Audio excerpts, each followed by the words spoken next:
How are you? Good. Great. I know Donald Trump since like 1979 when I was working at Tiffany's and they were building Trump Tower. We turned them in with 30 illegal aliens working for $2 a day, and they hadn't been paid for 6 weeks. Mm-hmm. And they were begging us for food. Tiffany's had decided to add 2 floors to the building while they were under construction. So they rented space from Mr. Trump next door, and the laborers were busting a hole through the wall, and hands appeared in the wall, in the hole. And they said, "We'll do the work, you give us food."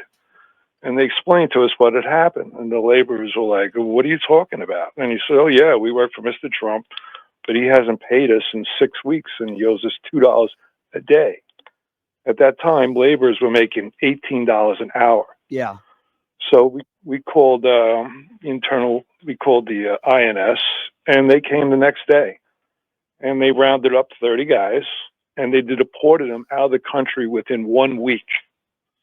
He was taken to court and sued, but he said he didn't know anything about it. And he lost $2.1 million and had to pay the laborers local.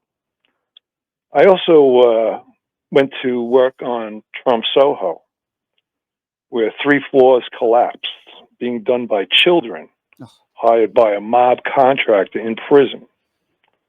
That guy was unbelievable. Robert, may I ask you, Robert, Mm-hmm. because I appreciate Sure. your stories, and what you're telling me doesn't surprise me at all. Why is it that there are so many people in this country that call him a good or great businessman? When I've heard your story that you just told me, I've heard it hundreds and hundreds of times over from people that have attempted or have done business with Donald Trump, that he screwed them over, he owes them money, and unfair business practices. But yet they call so many people in this country that voted for him, they think he's this great businessman. So my question to you is, what would you say to them? They're being sold. They're being buffaloed. He tells them what they want to hear. He says he'll lie to them, tell them everything they want to hear, and then he just won't pay. When we took over Trump Soho, I told my contractor, so listen, don't take that job as the prime. Take it as a subcontractor because you're never going to get paid. Yeah. He said, "Are you crazy?" I said, "Please don't." And they were picketing that building. It was a 3-building scam. That was the only building built. He ended up bailing out in 2015, a year before the election. Had an unobstructed view with Fed Plaza. I didn't realize it. That was my next job. Yeah. Where I installed the security gates and everything like that. And I said, "Wow, if I was to set up surveillance, this would be the perfect place." And I ran an extra fiberizer to the building, right to the top of the building. Yeah.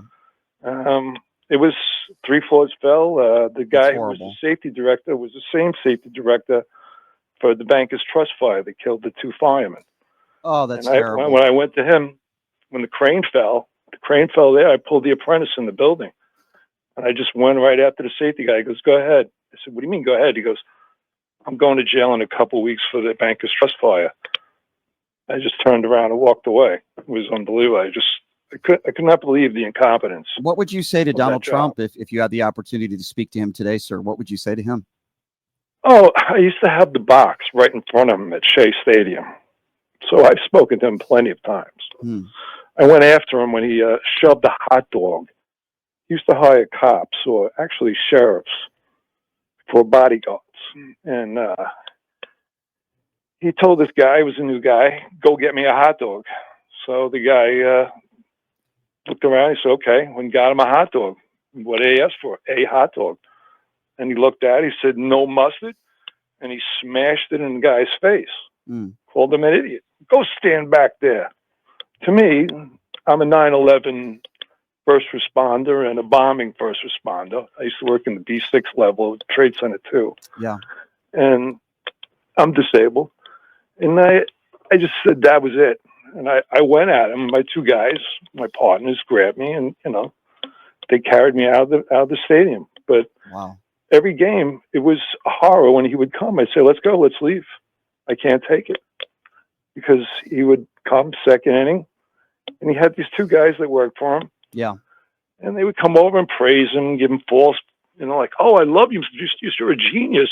Oh, And we get the usher and say, who are these guys? Get them out. He go, I can't. They have oh. tickets to his seats. And You go, know, but "Don't." that's the problem. Isn't that the problem, sir? And let me just say thank you for what you've done. Thank you for speaking the truth.